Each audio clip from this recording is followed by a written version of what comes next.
Now, this is probably the first major milestone of our competition season, as this robot is now completely functional and legal and can do around 8 Qs. But that can be like increased by any extension thing here. I'll talk about that later. And yeah, so I guess I'll give a brief rundown of the ins and outs of our robot. So let's start from the front. So as you can see here, we have our. Let me just fold this out.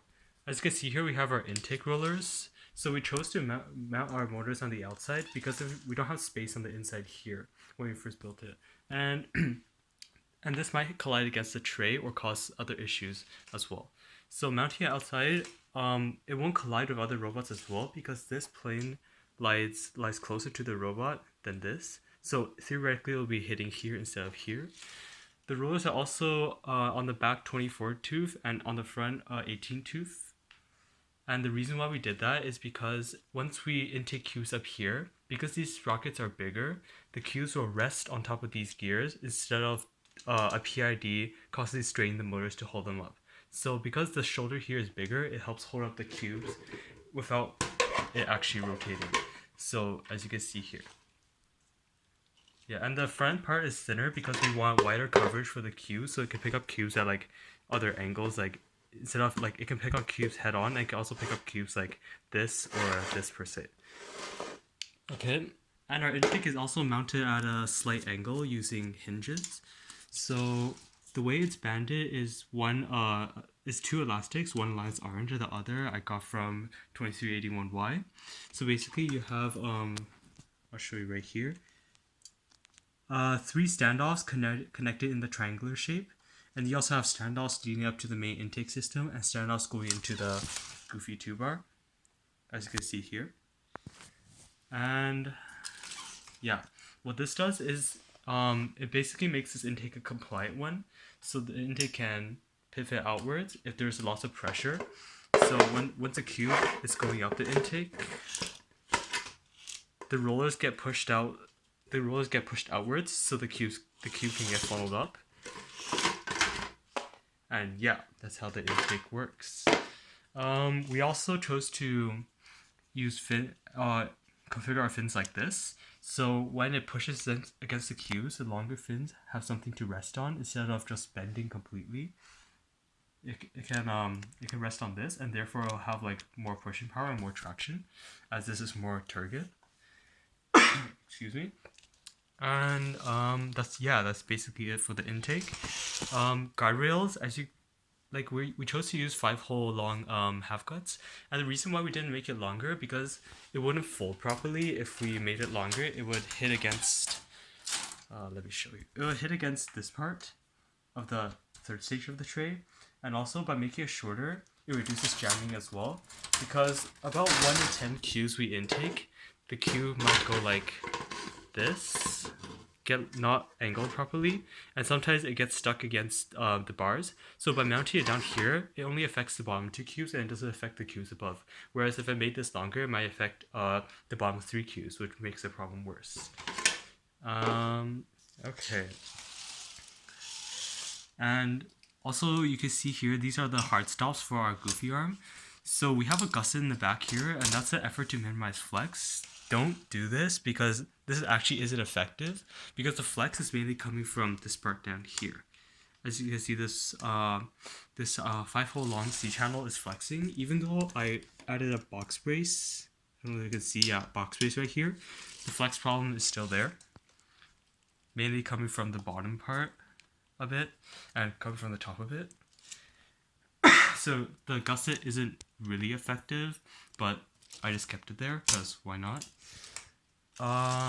Yeah, okay. Now moving on to the tray. So this tray is just basically, it is 13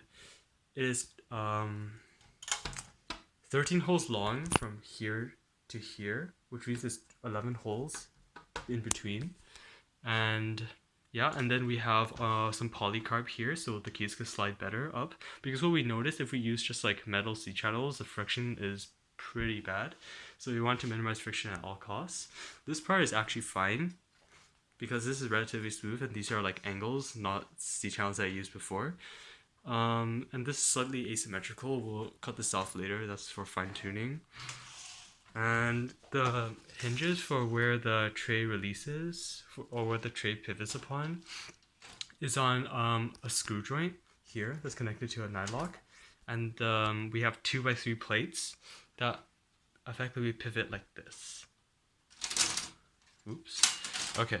And then we also have hard stops here to make sure the tray stays straight and doesn't like overfold. Like by that I mean like this part maybe goes here or something and the tray like bends at a concave angle. We do not want that. The same story for here, except we used a 3x3 plate here because that's more stable. Because yeah, it's more stable. There's more points I could use screws and nylocks to hold upon on the C channel, and similar pivot mechanism. So that's that. Okay. Yeah. So you may have noticed I added this thingy right here. So that thing is just for tray extension, and currently that's more of a work in progress. But that's one of the two methods we use to tray deploy, because the first method of tray deploy,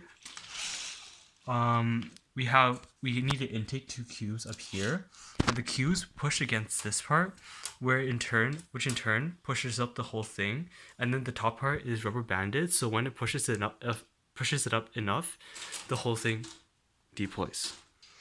Okay, I'll show you that maybe later, but now let's get to the drive phase. All right, so our drive phase is a 4-motor transmission drive. So as you can see here, I don't know if you can see, I'm filming this on phone, but we have 4 motors, and then we have a 4-bar thing here, and these motors are then geared with 12-tooth pinions down to 84-tooth gears, and then the same thing is mirrored here. And these 84-tooth gears, those two, this one and this one, are meshing together directly, and then this leads to drives this wheel with a 12-tooth pinion, and then this gear goes through a 36-tooth high-strength gear to here, another 12-tooth pinion which drives the back gear. So effectively what the transmission does, if let's just say these two motors run in the opposite directions.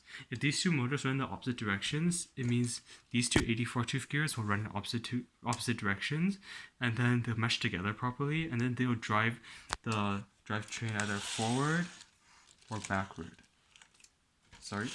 Backward. Okay, so that's its normal function. But what if these gears are running in the same direction? These two gears. So that means they wouldn't mesh together, and the whole drive phase here, the wheels, they wouldn't move because the gears are meshing against each other. They're fighting against each other. So since these gears are now stationary because they're meshing together on each other, these 12-tooth pinions are free to pivot because they're mounted on a screw joint on the bottom, which I probably can't. I'll try to show you guys. Yeah, they're mounted on screw joints, so these things are free to pivot.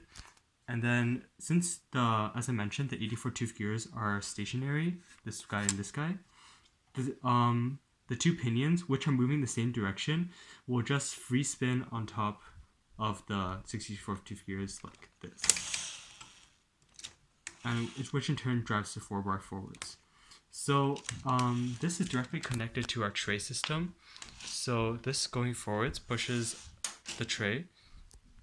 Yeah, so effectively the transmission, when the gears are meshing together, which means this guy and this guy are spinning in opposite directions, it drives the drive phase. So effectively it's a 4-motor drive phase as usual, but it is weaker because of course there's a lot of friction because we have a lot of gears. But also when these two, when this 84-tooth gear and this 84-tooth gear are running the same direction, these 84-tooth gears don't move, and it drives the tray forward. So that's the transmission. So it's a 4-motor drive phase and a 4-motor tray tilter, if you will. And the tray tilter, it tilts all the way like this and pushes the rollers apart. Now, one thing to mention is that because we are missing fins right now, it'll be much better if we distribute our fins more evenly, because the tray much better pushes out the rollers when it's contacting a fin, rather than contacting, let's just say, this part, because the tray will do something like that to it, instead of just gliding on top of the roller, because it contacts glide on top of the fin, because it contacts the fin earlier. So if we have a fin, it sort of pushes against this. But if we have a tank tread, it just tries to pry it apart before it actually goes like that. So we don't want that. That's why we want our more fins, which we currently don't have right now, but that's okay because we'll get more soon. Alright, and one more thing about the Goofy bar is that, as you can see, we have box C channels. We should probably run it all the way across here, but we did not realize that back then. So basically what this does is makes to minimize torsion here. As I mentioned, this thing likes to bend inwards when there's cubes up here, and then it applies the force of torsion and twists the C channel. And this box race helps prevent that, because if you are pseudo doubling the strength, sort of. And then we have bracing here. We have a eye brace going across that connects the Goofy motor that drives the 2-bar up. And then we also have an eye brace down here that braces these two. And we have a standoff going across here to minimize flex between the two arms, to make sure the arms go up at a more even rate. Yep, so that's that. And this motor is 100 RPM cartridge, linked 12-tooth pinion to 36-tooth gear. And we had to do that in order for the Goofy bar 2-bar to go up, because this thing is actually quite heavy, and it simply couldn't be done if we use a 200 RPM cartridge. And yeah, now we move on to the back of the robot. This thing is pretty bad build quality. We'll definitely fix it before our first comp. And another concern is that we might have to make this 5 holes higher so it can reach the middle towers maybe, because right now it can only reach the low towers based on my measurements. We didn't have an actual tower to test, but we'll go over on Monday and see how things are. We have a gyro sensor mounted on rubber links here, and the rubber links are just to memorize vibration, because vibration messes up the gyro readings. And we should probably put this in the center, which we'll do very soon. Putting it on the side makes measurements weird, apparently. Okay, oh yeah, this thing. So basically, we have standoffs here, and these hit against a 25 wide C channel going across. And this effectively angles our tray just right, such that it doesn't put a lot of strain on the intake when it's intaking cubes upwards, but it makes the tray steep enough such that when it intakes the cube slots right in to the C channel.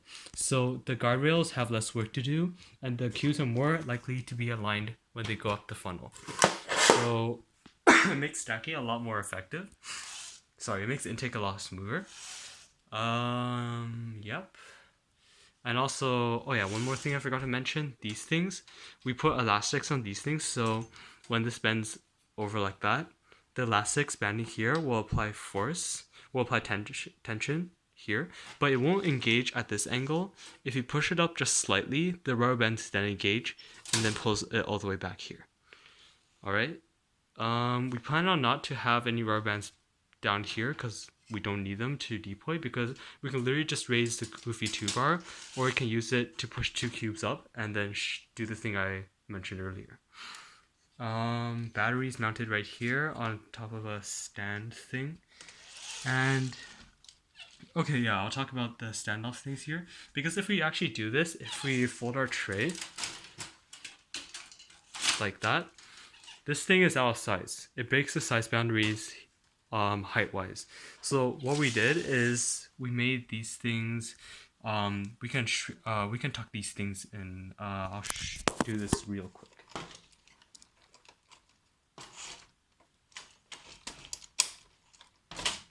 Yeah. So these things get tucked in like this at the start of autonomous. So effectively, with these things tucked in, the tray is allowed to move further backwards, and then allowing us to stay in size.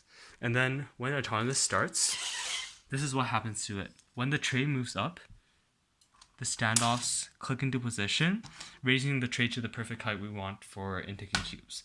So that's that. Yeah, and the transmission eye brace going across this 3 wide C channel thing, and the standoff going across here.